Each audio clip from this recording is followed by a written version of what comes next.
자신의 지난 날을 부정하는 것, 또 부정당하는 것은 괴로운 일입니다. 과거사 문제로 나라가 시끄러운 것도 과거에 일어난 일에 대한 평가가 현재의 자신을 부정하는 것처럼 여겨지기 때문인 거예요. 그러니까 과거사가 잘못 조명이 되면 지금의 나와 지금의 우리 역사를 부정하는 것으로 여겨지기 때문에 사람들이 한치의 양보도 없이 싸우는 것입니다. 지난날의 자신을 부정한다는 것은 곧 자신의 현재를 부정하는 것이고 또한 자신의 존재를 부인하는 것입니다. 특별히 화려한 과거의 자신의 삶을 부정하기란 참 어렵습니다. 근데 바울은 화려한 과거의 자신의 삶을 송두리째 부인하고 있습니다. 어떻게 그럴 수 있을까요? 사람은 누구나 과거의 한 시점에 머물러 있으려는 경향이 있습니다. 우리가 나이가 들면 결국 어렸을 때 먹는 음식으로 다 돌아가고 어렸을 때 거하고 보던 것으로 다 돌아가려는 회귀 경향이 다 있어요. 그러니까 과거에 머물려고 하는 성향을 누구나 다 가지고 있다는 거예요. 어떤 사람은 과거에 실패한 시점에 머물러 있는 사람도 있고 어떤 사람은 과거에 성공한 시점에 머물러 있기도 합니다.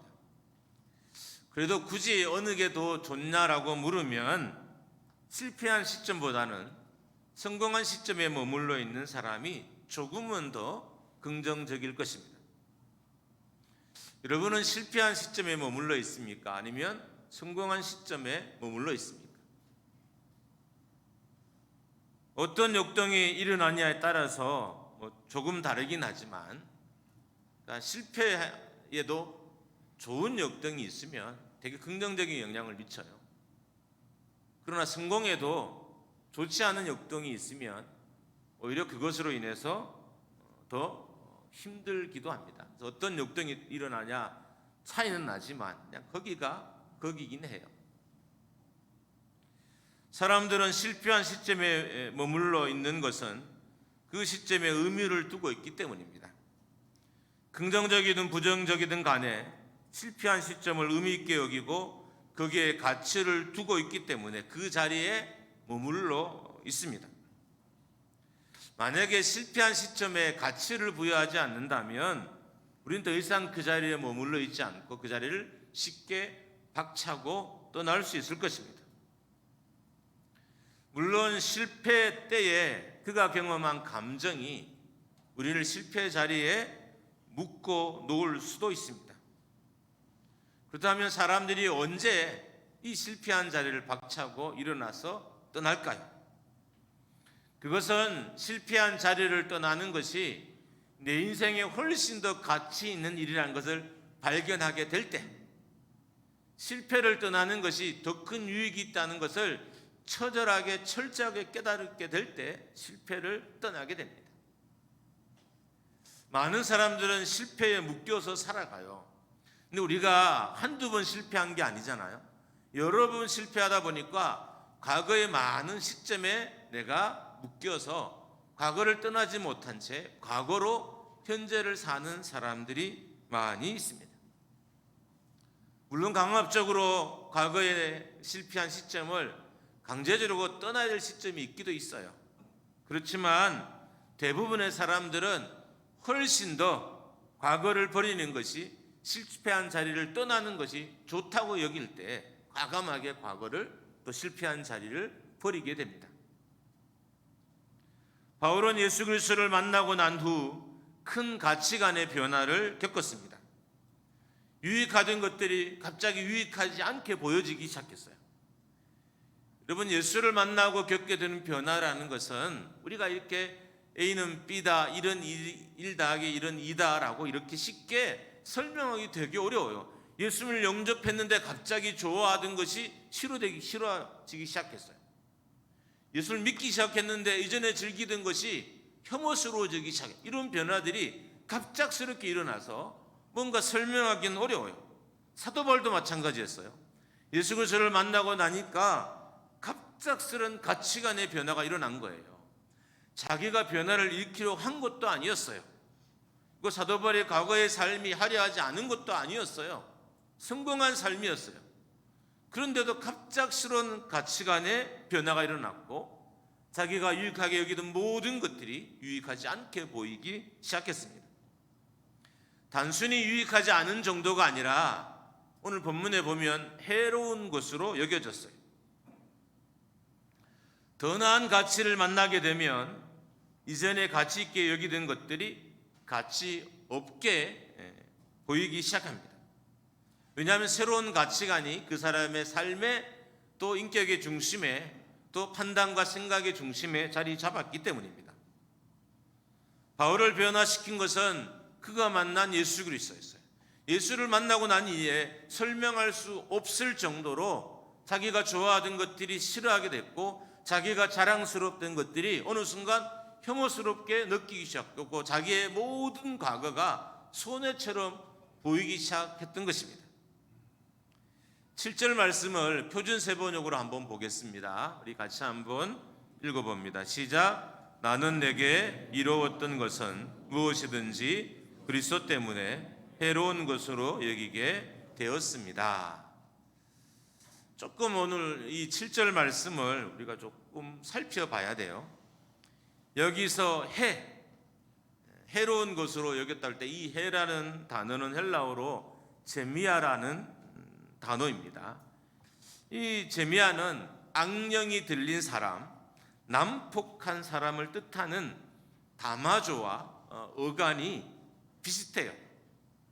그래서 사람들은, 학자들은 이 제미아라를 손해나 손상이 많다는 의미로 해석을 합니다.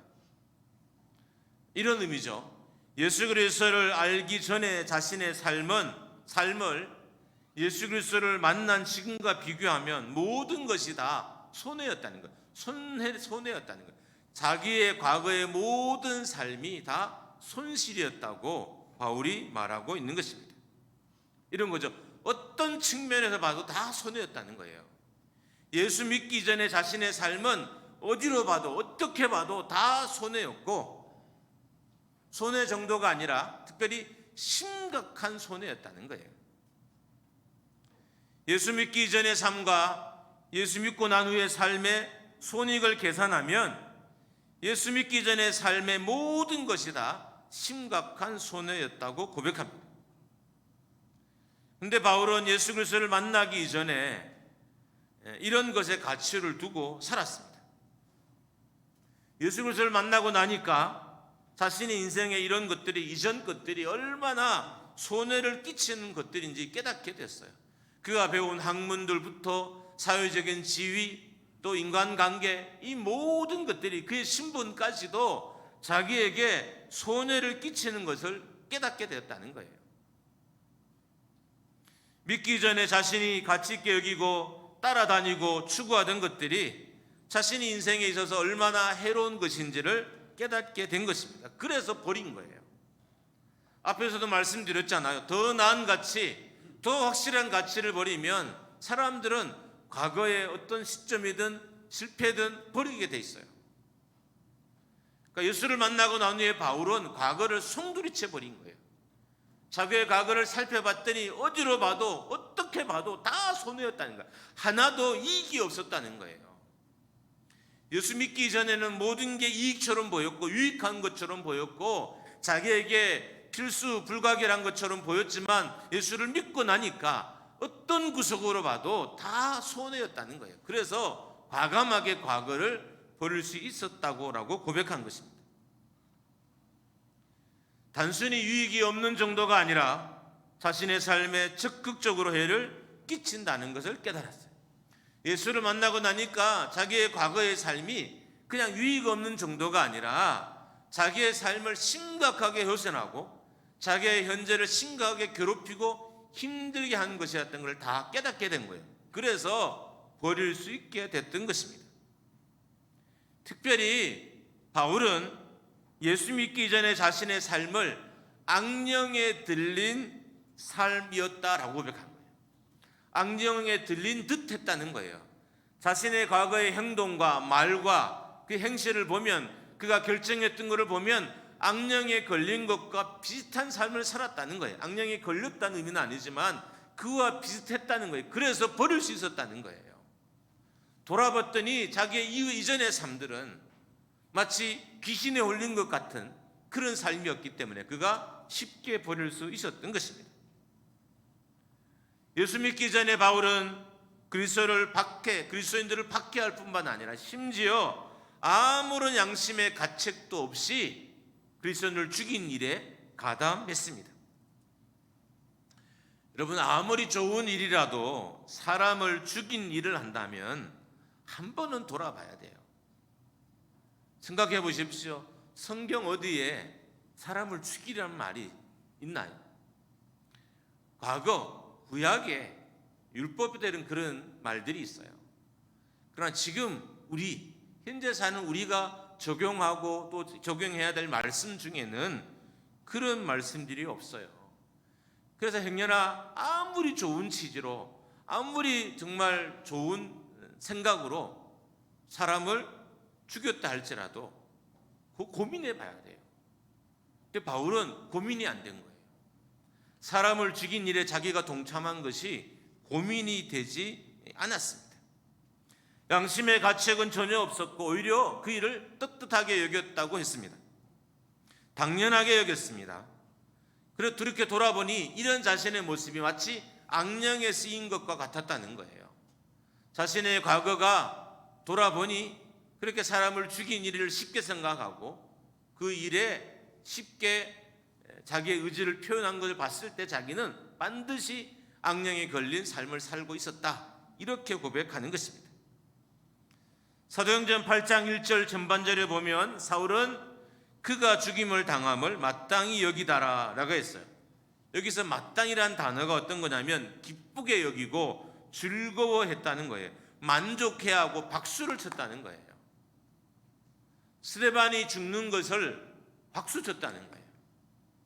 쟤는 죽어도 마땅해야 라고 해서 마음이 좀 불편해하고 그런 게 아니라 그냥 박수 칠 정도로 즐거워하면서 그 일에 아무런 양심의 가책도 없이 바울이 가담했던 것입니다.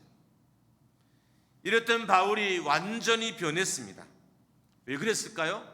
예수 그리스도를 만났기 때문인 거예요. 예수 그리스도를 만나고 나니까 그가 완전히 변했던 것입니다. 그리고 자신의 과거의 삶이 악령에 쓰인 삶처럼 보이기 시작했어요. 실제로 악령에 쓰인 삶은 아니지만 예수를 만나고 나니까, 새로운 가치관을 경험하고 나니까, 새로운 가치관에 자기의 삶에 경험되어지기 시작하니까 과거의 모든 삶은 악령에 쓰인 삶처럼 보이기 시작했던 것입니다. 자기가 박수치던 일이, 자기가 기쁨을 얻던 일이, 많은 사람들과 즐겁게 여겼던 일이 얼마나 잘못된 것이란 것을 깨닫게 되었던 것입니다. 여러분, 예수 그리스도는 새로운 가치관입니다. 이전에 없던 가치관이에요. 비교할 수 없는 가치관이에요. 그래서 예수 그리스도를 만나게 되면 과거를 버린 일이 되게 쉽게 일어나요. 예수를 온전히 만나면, 예수를 제대로 만나면 과거를 버린 일이 쉬워요. 물론 과거에 너무 꽁꽁 매여 있는 사람들, 과거의 실패나 아픔과 상처와 괴로움에 너무 묶여있는 사람들은 조금은 시간이 걸리겠지만 그냥 일상적인 삶을 살아온 사람들은 예수 그리스도를 온전히 제대로 만나면 잘못된 모든 가치관들을 다 버릴 수 있게 됩니다. 비교가 되는 가치라면 과거를 버리는 것이 쉽지 않아요. 예수 믿기 이전의 가치관과 예수 믿고 난 이후의 가치관이 비교할 수 있는 거라면 쉽게 버리긴 어려워요. 그러나 예수 그리스도는, 여러분과 제가 믿고 있는 예수 그리스도는 전혀 다른 가치관, 탁월한 가치관이에요. 인생을 바꾸고 방향을 바꾸고 삶을 바꾸며 인생을 온전케 하고 완전한 가치관이에요. 그 가치관이 들어왔는데 우리가 과거를 못 버리기가 어려운 거예요. 그래서 바울은 너무 쉽게나 과거를 버린 거예요. 그런 관점에서 내가 정말 예수를 제대로 믿고 있느냐는 한 번쯤 고민해 봐야 돼요. 내가 정말 예수를 바로 믿고 있으면, 온전히 믿고 있으면, 제대로 믿고 있으면 과거를 버리는 일이 쉬워요. 근데 가만히 돌아보면 많은 성도들이, 어떻게 보면 대부분의 성도들이 과거에 묶여 있어요. 과거의 실패에 심하게 묶여 있는 사람도 있고요. 과거의 아픔에도 너무 심하게 묶여 있는 사람들이 있어요. 그래서 그것을 못 끊어내는 거예요. 그래서 말과 행동과 결정과 삶에 과거가 고스란히 드러나요. 우리가 일반적인 관점에서 이렇게 보는 게 어렵지만, 그래도 조금 보는 눈이 있는 사람이라면 쉽게 발견할 수 있어요. 아, 저분은 아직도 여전히 과거에 매여 있구나. 그 과거가 표정, 또 말투, 결정들, 삶, 행동에 고스란히 나오는 거예요. 그렇다면 과연 내가 예수 그리스도를 온전히 만나느냐, 제대로 만나느냐 한 번쯤은 고민해 봐야 돼요. 왜냐하면 예수를 만나면, 특별히 인격적으로 만나면, 예수님과 동행하고 함께하기 시작하면 과거는 심각하게 나를 손에 끼치는 것으로 보여지기 시작하는, 그래서 쉽게 부를 수 있는 거예요. 비교 불가하는 거예요. 예수 막 믿고 난 이후에 내가 얻게 된 새로운 가치관과 예수 믿기 전의 가치관은 비교할 수 없는, 그래서 너무 쉽게 버릴 수 있는 거예요. 여러분, 우리가 눈에 보이는 나쁜 것은 쉽게 버릴 수 있어요. 두 개가 내 앞에 있어요. 누가 봐도 뚜렷하게 나쁜 건 그냥 버릴 수 있어요. 제가 살구를 좋아해요. 살구뿐만 아니라 과일을 다 좋아해요. 그래서 어떤 식당에 갔다가 제가 살구를 따왔어요. 그래서 하루 이틀 좀 지났는데 이게 먹으려고 했더니 상한 게 있고 상하지 않는 거 있어요. 여러분, 정말 상한 건 쉽게 버려요. 완전히 상한 건 그냥 버리더라고요, 사람이. 그 중에 덜 상한 건 제가 조금 이렇게 발라서 먹긴 했어요. 근데 제 눈으로 보니까 먹지 말아야 될 것은 너무 분명해요. 그래서 아무런 고민도 없이 그냥 버렸어요. 예수를 만나게 되면 이런 일이 일어난다는 거예요. 예수를 제대로 온전히 만나게 되면 좋은 것과 좋지 않은 것에 확연한 구분이 일어난다는 거예요. 내가 해야 될 거 하지 않는 것에 확연한 구분이 일어난다는 거예요. 내가 추구하고 추구하지 말아야 할 것에 대한 확연한 구분이 일어난다. 그래서 쉽게 버릴 수 있게 된 거예요. 여러분, 사도 바울이 과거를 버리기 어렵겠습니까? 여러분과 제가 과거를 버리기 어렵겠습니까? 사도 바울이 과거를 버리기가 훨씬 더 어려웠을 거예요. 그가 누리던 지위와 그가 누리는 모든 권력은 우리가 가진 것보다 훨씬 더 큰 것이기 때문이에요. 그런데도 그가 쉽게 버린 것은 비교해 보니까 비교가 되지 않는 거예요. 썩은 거예요. 공포스러운 거예요. 귀신 들린 것 같은 거였어요. 그래서 쉽게 버릴 수 있었던 것입니다. 바울이 그의 과거를 쉽게 버릴 수 있었던 것은, 바울이 자신의 과거를 스스로 부인할 수 있었던 것은, 과거의 모든 경험과 혜택을 다 모아도 비교 우위에 있는 복음을 만났기 때문인 거죠. 자신의 과거를 다 주워 모았어요. 출신, 그가 누리던 것들, 그의 지식, 그의 인간관계들, 그의 누리던 많은 고난들을 다 모으고 모아도 복음이 비교 위에 있었던 거예요. 그래서 쉽게 자기의 과거, 지난날 누리던 모든 것들을 포기할 수 있었던 것입니다. 우리는 항상 믿음이 뭔가를, 나를 변화시키기에는 참 오랜 시간이 걸린다고 생각해요. 내가 예수를 믿고 내가 나를 바뀌는 데는 참 오랜 시간. 그런데 정말 예수님을 온전히 만나면 생각보다 더 빨리, 더 쉽게 바뀔 수 있어요. 물론 저처럼 모태신앙이라서 이게 구분이 안 되는 사람들이 있어요.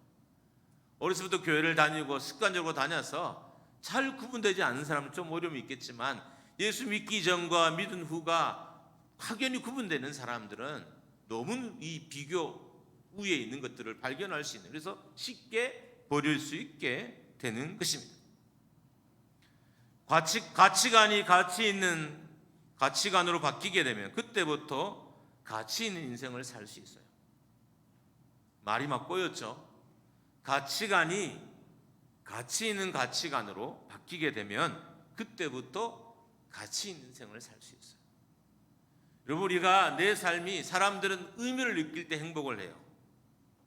근데 우리의 삶에 의미를 느끼려 만한 일이 별로 없어요. 가치관이 안 바뀌었기 때문인 거예요. 가치관이 바뀌어지면 가치 있는 일을 하게 되고, 가치 있는 일을 하게 되면 사람들이 의미를 찾아요. 거기서 행복을 느낄 수 있어요. 그래서 인생을 기쁘고 즐겁고 행복하게 살 수 있게 되는 것입니다. 바오로의 인생이 가치 있는 인생으로 바뀌게 된 것은 인생의 진정한 가치이신 예수 그리스도를 만났기 때문입니다. 가치 있는 인생으로 전환되기 위해서, 바뀌어지기 위해서 어떻게 해야 되느냐, 세 가지로 짧게 나누고 기도합니다. 먼저는 세상과 분리돼야 돼요. 우리가 가치 있는 인생으로 전환되기 위해서는 세상과 분리되어야 한다는 거예요. 우리 인생은 잘못된 과거와 섞여 있기 때문에 값이 나가지 않는 거예요. 내 지금의 삶이 잘못된 나의 과거와 섞여 있기 때문에 내 지금의 삶이 값이 나가지 않는 것입니다. 잘못된 가치관과 섞여 있어서 가치가 없는 것입니다. 여러분, 사금에서 불순물을 제거해야 비로소 금으로서의 가치를 인정받게 됩니다. 흙과 돌과 기타 나머지 쇠 같은 것들이 섞여 있는 사금에서 그것들을 다 분리해내야 불순물이 없는 고가의 금이 되는 거예요. 바울의 인생을 과거와 분리하기 시작하자 그의 삶은 이전과는 완전히 다른 가치관을 지닌 인생으로 바뀌기 시작했습니다. 그가 자신의 과거를 심각하게 자기 인생을 손해보게 하는 것으로 여기고 과거와 분리를 선언하자 그의 삶은 가치 있는 삶으로 바뀌게 되었던 것입니다. 우리는 잘못된 삶으로부터 분리되어야 돼요. 잘못된 삶에서 떠나야 돼요. 그때 우리가 가치 있는 인생으로 바뀔 수 있는 거예요. 많은 사람들은 잘못된 과거를 붙잡고 내가 더 나은 가치 있는 삶을 살 것을 기대해요. 잘못된 과거의 습관들을 붙잡고 내 삶이 더 의미 있고 더 행복하기를 기대해요. 여러분, 그렇게 정제돼야, 불순물이 없어져야 삶이 재미있고 의미 있어져요. 그러면 과거와 지금의 내가 분리가 일어나야 되는 것입니다. 잘못된 삶, 가치 없는 삶은 예수 그리스도를 인격적으로 만나야 떠날 수 있습니다. 지금 우리의 삶은 과거와 섞여 있는 삶입니다. 그래서 가치를 발휘하지 못한 거예요. 과거의 잘못된 것과 지금의 나의 삶이 섞여 있어서 예수를 그래서 믿고 있는데 과거의 잘못된 삶이 지금 섞여 있는 거예요. 그래서 불순물이 같이 있으니까 가치가 없는 거예요. 여러분, 금도 불순물을 제거해야 가치 있어져요. 순금이 되어야 고가의 금이 되는 거예요. 우리 인생도 마찬가지입니다. 정말 인생이 힘을 발휘하려면, 정말 가치 있는 삶을 살려면 과거의 잘못된 것들과 분리가 일어나야 돼요. 이 분리는 예수를 온전히 만나면, 예수를 제대로 만나면 자연적으로 일어나는 것이기도 해요. 우리가 성령의 힘을 덧입어 노력하고 수고해도 분리가 일어나지만, 성령의 힘을 얻어서 우리가 결단하고 헌신해도 분리가 일어나지만, 예수 그리스도를 온전히 만나고 온전히 예수 그리스도의 통치 아래 지배를 받으면 나의 과거는 자동적으로 분리가 일어나게 되는 것입니다. 바울은 자신의 과거를 자신의 삶에서 치명적인 손해의 손실의 시기로 구분했어요. 자기 인생을 좀먹은 시간으로 구분했어요. 어렵지 않나요? 그 화려했던 시기를 자기 인생을 좀먹는 때로 그가 규정을 했어요. 쓸모없는 시간, 나에게 손해를 끼치는 시간, 내 인생을 좀먹었던 시간으로 규정하고, 그래서 그 과거를 쉽게 버릴 수 있었던 것입니다. 미련 없이 자신의 과거를 버렸습니다. 자신의 자랑거리들도 버렸습니다. 그랬더니 복음의 가치가 그를 통해서 세상에 드러나게 된 거예요. 우리가 과거를 버리면 예수 그리스도가 나를 통해서 가치 있게 드러나는 거예요. 왜 나의 삶을 통해서, 교회를 통해서 예수 그리스도가 가치 있게 드러나지 않냐면 우리가 과거를 버리지 않아서인 거예요. 여러분, 돌탑도 무너지잖아요. 다시 새롭게 쌓아야 돼요. 다시 새롭게. 새로 쌓지 않고 무너진 시점에서 다시 쌓으면 또 무너져요. 또 무너져요. 우리가 쓸모없는 사도 바울의 말에 의하면 손해의 시간, 내 인생을 좀먹었던 과거와는 빨리 결별을 해야 돼요. 그 과거가 여러분에게 어떤 상처를 줬든, 그 과거가 여러분에게 어떤 실패를 줬든, 그 과거가 여러분에게 어떤 괴로움을 줬든 빨리 신속하게 과거의 결별을 선언하고 그것을 떠나야 나를 통해서 예수 그리스도가 세상에 가치 있게 드러나게 되는 거예요. 세상에 살지만 과거로부터 분리되어야 하고 세상으로부터도 분리가 일어나야 됩니다. 함께 있지만 다른 가치관으로 살아야 되는 거예요. 우리는 세상에 살아요. 세상에 살지만 세상 사람들과 다른 가치관으로 살아야 돼요. 분리된 삶을 가지고 살아야 된다는 거예요. 함께 있지만 추구하는 게 달라야 하고, 함께 있지만 말하는 것이 달라야 하고, 함께 있지만 바라보는 것이 달라야 하는 것입니다. 그럴 때 가치가 드러난 삶이 될 수 있어요. 우리가 세상과 구분되고 과거와 분리될 때 완전하신 예수 그리스도의 가치가 나를 통해서 드러나게 되는 것입니다. 그럴 때 또한 가치 있는 인생으로 바뀌게 됩니다. 두 번째로 가치 있는 인생으로 전환되기 위해서는, 바꿔지기 위해서는 가치관이 변해야 됩니다. 세상과의 분리가 일어나야 된다면 두 번째는 가치관이 변해야 돼요. 잘못된 가치관이 변하지 않으면 가치 있는 인생으로 변할 수 없습니다. 가치관이 변하기 위해서는 지금의 가치관보다 더 위대한, 더 가치 있는 가치관을 만나야 돼요. 바울에게 있어서 더 가치 있는, 더 위대한 가치관은 바로 예수 그리스도였어요. 예수를 만나고 나니까 자기의 모든 가치관이 쓸모 없어졌어요. 좋아하는 것, 내가 잘 먹는 것, 내가 행복해하는 것, 이런 것들을 어쨌든 다 모아서 좀 멋있는 말로 만들면 이게 가치관이에요. 내가 추구하고 싶은 것들, 내가 누리고 싶은 것들 등등을 다 모아서 멋있는 말로 만든 게 가치관이에요. 바울에게 있어서 더 큰 가치관은 예수 그리스도였어요. 예수 그리스도를 만나고 나니까 이전의 가치관이 형편없게 보인 거예요. 배설물인데 우리말로 하면 똥이에요. 똥으로 보인 거예요. 여러분, 똥을 좋아서 쫓아다니는 사람이 있나요? 저는 새벽에 참 많은 냄새를 맡아요.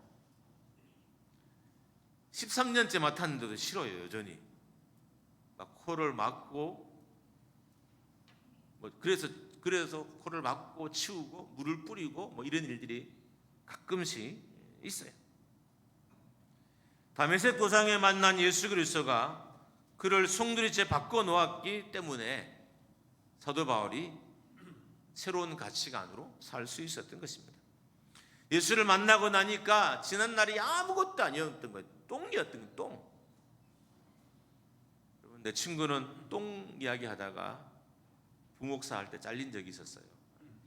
저는 담임이라 똥에 대고 자르진 않겠지만 한번 해볼까요? 이거 되게 기분 나쁠 수 있는데 나의 지난 날은, 하나님 나의 지난 날은 똥입니다. 한번 해볼까요?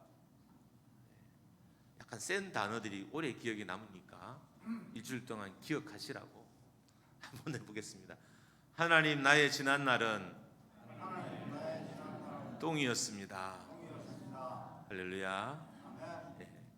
이전도 집사님은 더 큰 똥으로 보이나 봐요. 그래서 큰 목소리로 감사합니다. 여러분, 지난 날, 나의 지난 날은 아무것도 아니에요.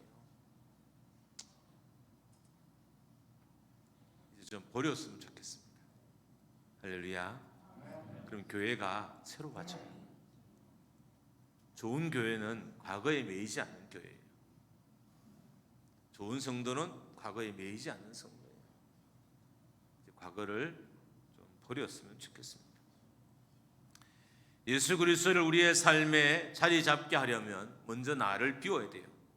비운다는 건 버린다는 것입니다. 과거를 버리면 새로운 가치 있는 예수 그리스도가 내 안에 자리 잡게 되고 나는 새로운 가치로 이 땅을 살게 됩니다. 마지막 세 번째로 가치 있는 인생으로 변하기 위해서는 선한 일, 가치 있는 일을 해야 됩니다. 예수 그리스도를 만났다고 할지라도 선한 일, 가치 있는 일을 하지 않으면 가치 있는 인생이 되지 못합니다. 바울은 예수 그리스도를 만나고 생명 구원한 일에 생애를 바쳤습니다. 그가 이 일을 하지 않았다면 가치 있는 인생이 되지 못했을 거예요. 바울이 존경받고 바울이 많은 사람들에게 존경을 받는 것은 그가 남들이 하지 못한 가치 있는 일을 했기 때문인 거예요. 그가 만약에 이 일을 하지 않았다면 바울은 가치 있는 인생이 되지 않았을 거예요. 가치를 품고자 하는 것과 가치를 실천하는 건 완전히 달라요. 성도들은 제 생각엔 최소한 가치를 품고 살긴 해요. 근데 이제는 품고 있는 이 가치를 세상에서 실천할 수 있어야 됩니다. 교회가 가진 가치가 성도를 통해서 세상에 드러나야 되는 거예요. 교회는 선한 일을 하는 공동체예요. 가치 있는 일을 하는 공동체예요. 예수 그리스도를 만난 사람들이, 하나님으로부터 부름을 받은 사람들이 선한 일을, 착한 일을 하는 공동체가 교회예요. 그러니까 선한 일을 하도록, 착한 일을 하도록 부름받은 게 교회라는 것입니다. 성도는 하나님께 부름받고 세상으로 보냄받은 자예요. 특히 어떻게 보냄을 받았냐고요? 선한 일을 하도록 보냄을 받은 자라는 것입니다. 하나님이 우리를 자녀로 부르신 것은 세상에 보내시기 위함인 것입니다. 여러분과 저를 세상에 보내서 착한 일을 하게 하려고, 세상의 빛과 소금으로 살게 하려고 우리를 세상에 보낸 거예요. 우리의 말도 하나님 나라의 가치를 말하고 있어야 하고, 우리의 삶도 하나님의 나라의 가치를 드러내는 삶이어야 됩니다.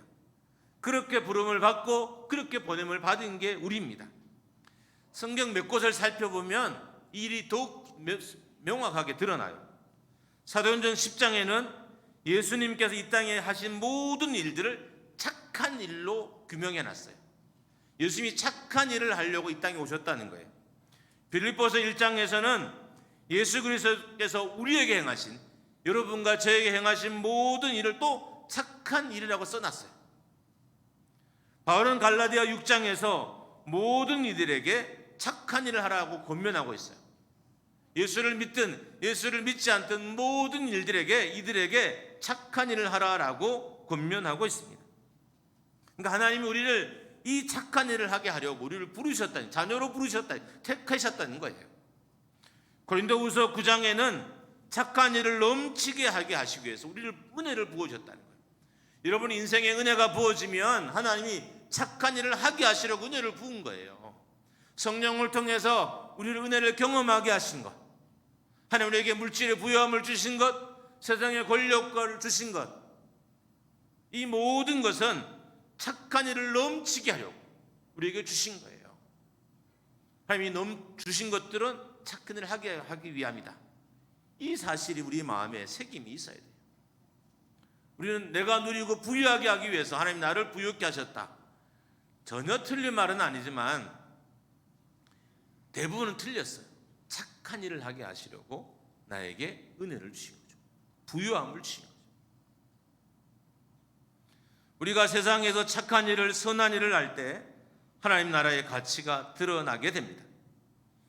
우리는 함께 착한 일을 하기 위해서 부름받은 성도입니다. 그리고 세상에 보냄을 받은 성도예요. 여러분과 저는 착한 일을 하게 하시고 하나님이 부르셨고, 그리고 세상에 보냄을 받은 사람인 것입니다. 여러분과 제가 해야 될 일들은 모든 착한 일을 하는 것이에요.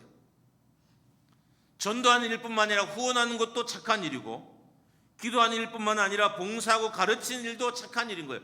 우리가 하는 모든 일들은 다 착한 일이에요. 여러분, 가치 있는 일을 같이 할 때 세상은 우리의 가치 앞에 무릎을 꿇어요.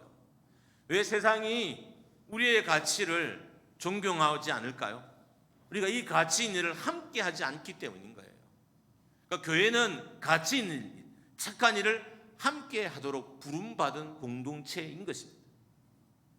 그래서 우리 교회 앞에, 우리 삶 앞에 해야 될 착한 일이 보이면 성도가 힘을 모아서 함께 해야 되는 거예요. 왜요? 그렇게 하게 하시기 위해서 우리를 부르셨기 때문인 것입니다.